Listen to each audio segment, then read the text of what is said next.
দর্শক, আমরা এই মুহূর্তে কিন্তু এই যে এখানে যিনি খামারি তার পরিচয়টা নিব। তোমার নাম কি? আমার নাম সুমন চন্দ্র রায়। সুমন চন্দ্র রায়। আচ্ছা, তোমার এই হাঁসের খামার মূলত কতদিন ধরে করা? অলমোস্ট 10 বছর পার হয়। 10 বছর? আচ্ছা আচ্ছা। তো এখন যেহেতু 10 বছরে রান করতেছি, তো হাঁসের ব্যবসাটা আসলে খামারটা কেমন মনে হয়? আছে, লাভজনকও আছে আবার রিস্কও আছে। সব ব্যবসায়ী তো লাভজনক রিস্ক সব কিছুই মোটামুটি চলে। সুপ্রিয় দর্শক, এই মুহূর্তে আমরা যেখানে অবস্থান করছি, আপনি দেখছেন এটি একটি হাঁসের প্রজেক্ট। তো অনেকগুলি হাঁস আছে এখানে। মূলত সেই হাঁসগুলো নিয়ে আমরা একটু কথা বলবো এই খামারের যিনি মালিক তার সাথে। তো এই হাঁসের খামার মূলত কতদিনের প্রজেক্ট, কিভাবে লালন পালন করছে সেই তথ্যগুলো আমরা একটু জানার চেষ্টা করব।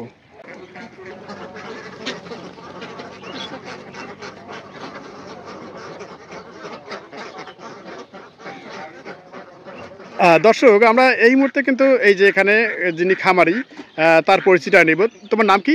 আমার নাম সুমন চন্দ্র রায়। সুমন চন্দ্র রায়। আচ্ছা, তোমার এই হাঁসের খামার মূলত কতদিন ধরে করা? অলমোস্ট 10 বছর পার হয়। 10 বছর?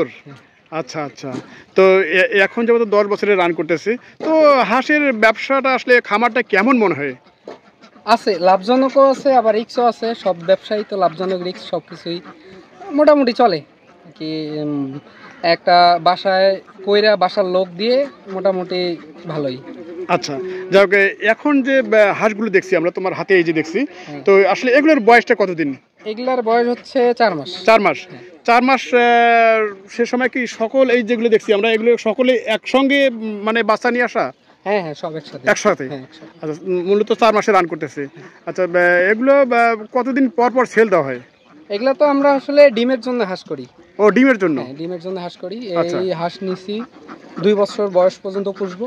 আচ্ছা, তারপরে সেল করবো। ও, আর এগুলা হচ্ছে পুরুষ হাঁস, তো আমাদের ডিমের জন্য পুরুষ হাঁসের প্রয়োজন হয় না। আচ্ছা, এই জন্য এগুলা সেল দিচ্ছি। আচ্ছা আচ্ছা। যাই হোক, যেটা বলছি, কতগুলো হাঁস আছে এই মুহূর্তে? এখানে 1000-এর উপরে আছে। 1000-এর উপরে? আচ্ছা। তো এই হাঁসগুলো মূলত পালতে কি কি খাওয়ানো হয়? খাওয়ানো মেনলি আমরা হচ্ছে হ্যান্ডমেড ফিড খাওয়াই। আচ্ছা। নর্মালি হচ্ছে ফিড তৈরিতে যেসব উপকরণ প্রয়োজন হয় সবগুলাই দেই, কিন্তু এগুলা বাড়িতে মিক্স করে বাসায় তৈরি করা হয়? বাসায় তৈরি করে। আচ্ছা, এতে করে সাশ্রয়ী হয়? সাশ্রয়ী হয়। আবার হচ্ছে ধরেন যেগুলা রেডিমেড ফিড আছে ওগুলা তো মেডিসিন যেটা থাকে ওগুলা হচ্ছে মানে পানির সাথে মিশে আবার চলে যায়। তো ওগুলা হাঁস তো খুব তাড়াতাড়ি হজম করে। আচ্ছা। তো ওইটা থাকে না বেশিক্ষণ হাঁসের পেটে। তো হ্যান্ডমেড ফিড খাওয়ানোর ফলে তো অনেকক্ষণ যাবত হাঁসের পেটে থাকে খাবারটা। আচ্ছা, যাক, যেহেতু 10 বছর রান করেছে খামার, তো এই পার পিস একটা হাঁস আসলে দৈনিক কিরকম খাবার খায়? দৈনিক একটা পূর্ণবয়স্ক হাঁস দৈনিক হচ্ছে 120 থেকে 130 গ্রাম খাবার খায়। 30 গ্রাম খাবার? এতে করে কস্ট কত আসতে পারে? 6 টাকার মতো পড়ে পার ডে? 6 টাকার মতো। আচ্ছা, তো এখন তো এটা শুধুমাত্র ডিম উৎপাদনকারী? হ্যাঁ, ডিম উৎপাদন। আর শুধু পুরুষ হাঁসগুলো এগুলো মাংসে চলে যায়? হ্যাঁ হ্যাঁ। আচ্ছা, তো এখন এই যে 1000 হাঁস আছে, এগুলো কি প্রতিটা ডিম দেয়? না, এখনো তো ডিম শুরু হয়নি, হাঁসের বয়স হয়নি। ডিম 6 মাস পরে তারপর ডিম দেওয়া শুরু করবে। আচ্ছা, হাঁসের রোগ মূলত কি? মেইনলি সবচেয়ে ভয়ানক হচ্ছে ডাকলে। আচ্ছা। আর হচ্ছে আপনার কলেরাও একটু হয়। তো কলেরাটা আপনার হচ্ছে ট্রিটমেন্ট হচ্ছে আপনার মেডিসিন খাওয়াইলে হয়, কিন্তু ডাকলে হইলে মেডিসিন খাওয়াই হয় না। তো ডাকলের জন্য প্রতি 4 মাস পর পর আপনার ভ্যাকসিন করা লাগে। 4 মাস পর পর? হ্যাঁ, প্রতি 4 মাস। আচ্ছা, এতে করে কি রেহাই হয়? হ্যাঁ, নর্মালি রেহাই হয়, কিন্তু কিছু কিছু ক্ষেত্রে হয় কি, ওই যে গ্রামের দিক তো হচ্ছে বাইরের পশু টশু ঢুকে, লাইক হচ্ছে আপনার কুকুর ঢুকে, দেন হচ্ছে কাক টাক ঢুকে। তো আশপাশে যদি কোনো ফার্মে এই ডাকলে ছড়ায়, তো ওখান থেকে যদি কোনোভাবেই ওই রোগের কোনো জিনিসপাতি, যেমন কুকুর যদি ওইখান থেকে কোনো কিছু নিয়ে আসে বা কাক নিয়ে আসে, তাইলে একটু রিস্ক হয়। আর তাছাড়া মূলত এ পর্যন্ত আমাদের শুধু একবারই সমস্যা হয়েছিল 10 বছরের মধ্যে। আর তাছাড়া সমস্যা হয়নি। আর কোনো সমস্যা হয়নি? আচ্ছা, আমরা তো যেটা জানি ওই যে হাঁসের নুলো হওয়া যেটা রোগ, এটাকে কি বলা হয়? মেইনলি নুলা হওয়া বলতে ওইটা ওইভাবে হয় না আমাদের ফার্মে, তো অত ইয়া নেই, আইডিয়া নেই। তো মেইনলি আমাদের হচ্ছে নুলা যেহেতু হয়, তো আমরা হচ্ছে থাইমিন যখন অভাব পড়ে তো থাইমিন দিয়ে দিই, ভিটামিন এ বি এগুলা মিক্স। আচ্ছা, এমনিতে স্বাভাবিকভাবে কতদিন পর পর ট্রিটমেন্ট নেওয়া হয়? ট্রিটমেন্ট নর্মালি নেওয়া হয় না বলতে, নর্মালি হচ্ছে আপনার সব সময় পর্যবেক্ষণে রাখা হয় হাঁস। আচ্ছা, যদি হাঁসের ওই যে একটা দুইটার সমস্যা দেখা যায় তাইলে হচ্ছে পুরো ফার্মে ট্রিটমেন্ট করা হয়। আচ্ছা, আবার হচ্ছে আপনার যে হাঁসটার সমস্যা ওই হাঁসটা আলাদা রাখা হয়। আচ্ছা, আচ্ছা। তো এটা তো পুরা রিক্সি একটা প্রজেক্ট। হ্যাঁ, হ্যাঁ, আমরা যেটা জানি আর কি, সবচেয়ে রিক্সি প্রজেক্ট। তো 10 বছরে আসলে কীরকম মনে হচ্ছে যে এতদিন হাঁসের খামার করে কেমন গেইন বা সফলতা? সফলতা আসলে যেহেতু বুঝতেছেন যে 10 বছর ধরে রান করতেছে একটা ব্যবসা, তো লাভ না হলে তো মানুষ আসলে লং টাইম ধরে কোনো জিনিস রান করে না। জি, জি, জি। তো চলে মোটামুটি মান্থলি ধরেন যে 40-50 হাজার 60,000 এরকম আসে? এরকম আসে। আচ্ছা, মানে প্রতি টিপে কি ওই 1000ই হাঁসের বাচ্চা থাকে না আর বেশি থাকে? না, আমাদের এবার হচ্ছে টোটাল 1,500 ছিল। আচ্ছা, 1,500 থেকে এই যে 500-র মতো পুরুষ হাঁস হয়েছে, এটা আমরা সেল দিয়ে দিচ্ছি। আচ্ছা। অলমোস্ট সেল দেওয়া শেষ। এই 1000 বা 900-র মতো মহিলা হাঁস থাকবে আমাদের। আচ্ছা, আচ্ছা। কতদিন ডিম দেয় এগুলো? এগুলা হচ্ছে আপনার ডিম শুরু হইলে 1.5 বছর ডিম দিবে। আচ্ছা। 6 মাস থেকে ডিম দেওয়া শুরু করবে, 1.5 বছর পর্যন্ত দিবে। আচ্ছা, টোটাল মানে 2 বছর পর্যন্ত হাঁস থাকবে এখানে ফার্মে। আচ্ছা। যাই হোক, এখন আমরা একটু যদি জিজ্ঞাসা করি আসলে মাংসর হাঁসগুলো বা সাধারণত বিক্রি করা হয় এই জোড়া কীরকম হাঁসে হিসাবে বিক্রি করা হয়? ও এগুলা হচ্ছে আপনার ডিপেন্ড করে, মানে হচ্ছে সিজনের সময়, আবার অফ সিজনে। ধরেন এখন বর্তমানে আমাদের যেগুলো হাঁস আছে অফ সিজনের হাঁস, মানে এই সময় বাইরে ছাড়ার কোনো উপায় নাই। আচ্ছা। আবার ওই যে বর্ষা মৌসুমে যখন বাইরে হাঁস ছাড়া পড়ে, হ্যাঁ, তখন আপনার খাবারে কম লাগে। কম লাগে। ধরেন যে পার ডে যদি 20 কেজি খাবারও সেভ হয়, তার মানে হচ্ছে আপনার মোটামুটি 1,000 টাকা সেভ হয়। আচ্ছা, আচ্ছা, তো এইভাবে যদি আপনার সিজনের সময় হয় তাহলে হচ্ছে আপনার মাংসর জন্য মেনলি 4 মাস পর্যন্ত পুষার পরে বিক্রি করে দিই। আচ্ছা, 4 মাসে আপনার একটা হাঁসে খরচ পড়ে আপনার 300-350 আচ্ছা, আচ্ছা, সিজনের সময়। আর অফ সিজনের সময় হাঁসের উৎপাদন খরচ অনেক বেশি পড়ে। এই 4 মাস বয়সে হাঁস মোটামুটি 450-500 করে পড়ে গেছে একটা হাঁসে। আচ্ছা। যাই হোক, আমরা একটু শুনবো তোমার এই যে হাঁসের দৈনিক আসলে খাবার তালিকায় কি কি রয়েছে? ওই আপনার ফিট তৈরিতে যা যা লাগে সব কিছুই আপনার কিনে আনা হয়, দেন হচ্ছে বাসায় মিক্স করে দিয়ে দেওয়া হয়। এটাই সুষম শুধুমাত্র খাবারই মেইনলি পড়ে। আচ্ছা, আচ্ছা, আচ্ছা। মেইন ইনগ্রেডিয়েন্ট যেটা থাকে সেটা আপনার ভুট্টা থাকে, শুটকি থাকে, দেন হচ্ছে আপনার সয়াবিনের খৈল দেওয়া হয়, দেন আদার্স কিছু মেডিসিন থাকে যেগুলো হচ্ছে আমাদের দোকান থেকেই দেয়, যেখান থেকে আমরা মাল নিই। আচ্ছা, আচ্ছা, আচ্ছা। এখানে হাঁস চাষ যারা সাধারণত করে থাকে এটাকে সমন্বিত একটা খামার বলা হয়, হাঁসের সাথে মাছ। তো মাছটা কিন্তু প্লাস বা হাঁসটা প্লাস, দুটার একটা। তো কোনটাকে প্লাস মনে হচ্ছে? না, অবশ্যই মাছ প্লাস, কারণ আচ্ছা। হচ্ছে হাঁস প্লাস দিয়ে কোনোভাবেই পসিবল না, কারণ হাঁসকে আপনার প্রতিদিন খাবার দেওয়া লাগবে। আচ্ছা, আর এই হাঁসের যে উচ্ছিষ্ট যেটা থাকে ওটা থেকেই আপনার মাছ চলবে, অ্যাভেলেবল খাবার হয়ে যায়। কিন্তু মাছের খাবার দিয়ে হাঁস হবে না। আচ্ছা, আচ্ছা, ঠিক ঠিক। এই ক্ষেত্রে হচ্ছে আপনার মাছটাই হচ্ছে প্লাস। আচ্ছা, মাছটা কি রকম আসে বাৎসরিক? বাৎসরিক আমাদের পুকুরের আয়তন খুব বেশি নাই, 3 বিঘার মতো আছে, মানে অলমোস্ট 1 একরের কাছাকাছি। আচ্ছা। তো এটা থেকে আমরা হচ্ছে 1 থেকে 1.2 লাখ পর্যন্ত আমরা মাছ বিক্রি করি বাৎসরিক? হ্যাঁ, হচ্ছে খাবার খুব একটা লাগে না। আচ্ছা, আচ্ছা, খুব সুন্দর। কি কি ধরনের মাছ আছে এখানে?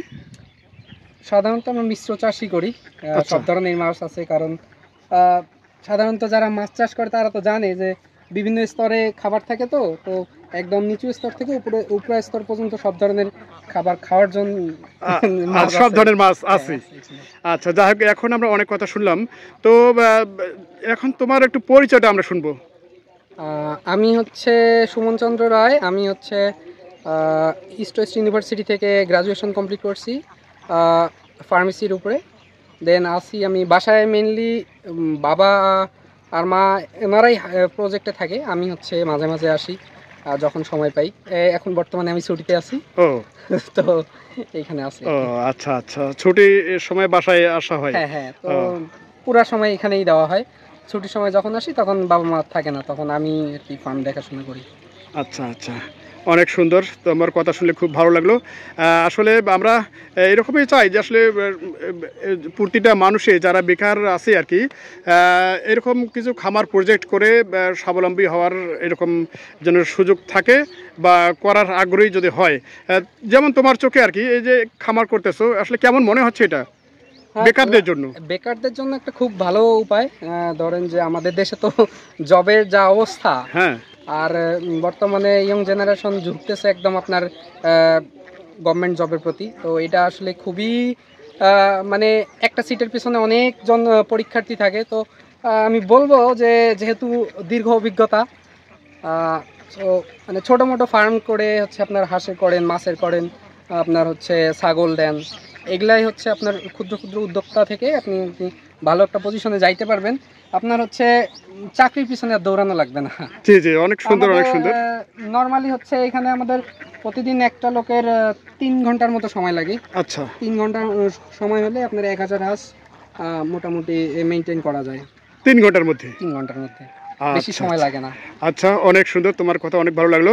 তো আমাদের যারা বেকার ভাইরা আছে তাদের উদ্দেশ্যে তোমার কিছু বলার আছে কিনা তোমার অভিজ্ঞতা থেকে? অবশ্যই শিক্ষিত বেকার, আমিও বর্তমানে শিক্ষিত বেকারই বলা চলে, কারণ গ্রাজুয়েশন শেষ করছি, এখনো চাকরির পিছনে দৌড়ানো শুরু করি নাই।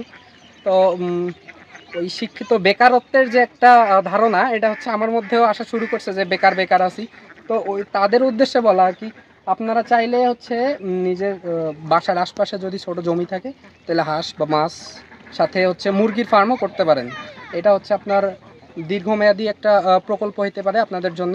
আর হচ্ছে একটু প্রশিক্ষণ নিয়ে অবশ্যই যাওয়া দরকার। হুট করে হচ্ছে আমার কথা শুনে বা মানুষের একটা দেখে যাওয়া বোকামি হবে। আচ্ছা, প্রশিক্ষণ নিয়ে দেন হচ্ছে যারা ফার্ম করে অভিজ্ঞতার হচ্ছে পরামর্শ নিয়ে তারপরে ফার্মে ইয়েতে ঢোকা দরকার, কারণ এটা অনেক রিস্কি। আমাদের এখানে মনে করেন যে আপনার যে 5 লাখ টাকা 6 লাখ টাকা হাঁসের প্রতি ইনভেস্ট আছে। তো যদি ডাকলে ধরে তাহলে পুরাটাই শেষ। আচ্ছা আচ্ছা। তো ওই জন্যই আর কি বলতেছি যে অবশ্যই যারা হচ্ছে প্রশিক্ষণপ্রাপ্ত তাদের থেকে ধারণা নেবেন, এবং যারা অনেক দিন থেকে ফার্ম করতেছে তাদের থেকে আইডিয়া নিয়ে তারপরে হচ্ছে আপনারা ফার্মের প্রতি যাবেন। আচ্ছা, যদিও একটা শেষে বা শুরুর কথা শেষ থেকে আমরা জিজ্ঞেস করতেছি, আসলে এই যে খামারটার শুরুর দিকটা, এটা কি তোমার বাবা না তোমার উদ্যোগ? না, এটা তো আমার বাবার থেকেই শুরু হয়েছে। আমাদের ফার্ম 300 হাঁস দিয়ে শুরু হয়েছিল। আচ্ছা, তারপর থেকে নর্মালি সবসময় 1000 হাঁস 700 800 এরকম থাকে। আচ্ছা, এটা কি মানে হুট করে প্ল্যান না কোনো প্রশিক্ষণের মাধ্যমে? বাবাও দেখছিল পরিচিত এক লোকের থেকে। আচ্ছা, এটা অনেক দূর থেকেই আর কি আইডিয়া। আমাদের নীলফামারী উপজেলার মধ্যে, উপজেলা বলবো না, আমাদের নীলফামারী ডিস্ট্রিক্টের মধ্যে মনে হয় আমাদেরই প্রথম আর কি ফার্ম শুরু করা হাঁসের। আচ্ছা আচ্ছা আচ্ছা। এটা হচ্ছে আপনার রাজশাহীর ওই দিক থেকে দেখে আসা। আচ্ছা, বাবার তো বাবা তো বিজনেস করে, ওই দিক দিয়ে ওনার লিঙ্ক আপের কারণে ওই দিক থেকে জানতে পারছে, আইডিয়াটা নিতে পারছে। আচ্ছা আচ্ছা, তো ওখান থেকেই শুরু করা। আচ্ছা, ঠিক আছে, অনেক ধন্যবাদ তোমাকে এই সুন্দর বক্তব্যটি দেওয়ার জন্য। দর্শক, আজকের ভিডিওটি এখানে শেষ করছি। যদি আপনাদের এরকম ভিডিওটি আসলে কাজে লাগতে পারে, যদি এই নলেজগুলো আপনারা কাজে লাগান, অবশ্যই আপনাদেরও যারা বেকার ভাইরা আছেন তাদের একটা কাজের গতি হবে বা সফলতার প্রতীক হতে পারে। ধন্যবাদ সকলকে।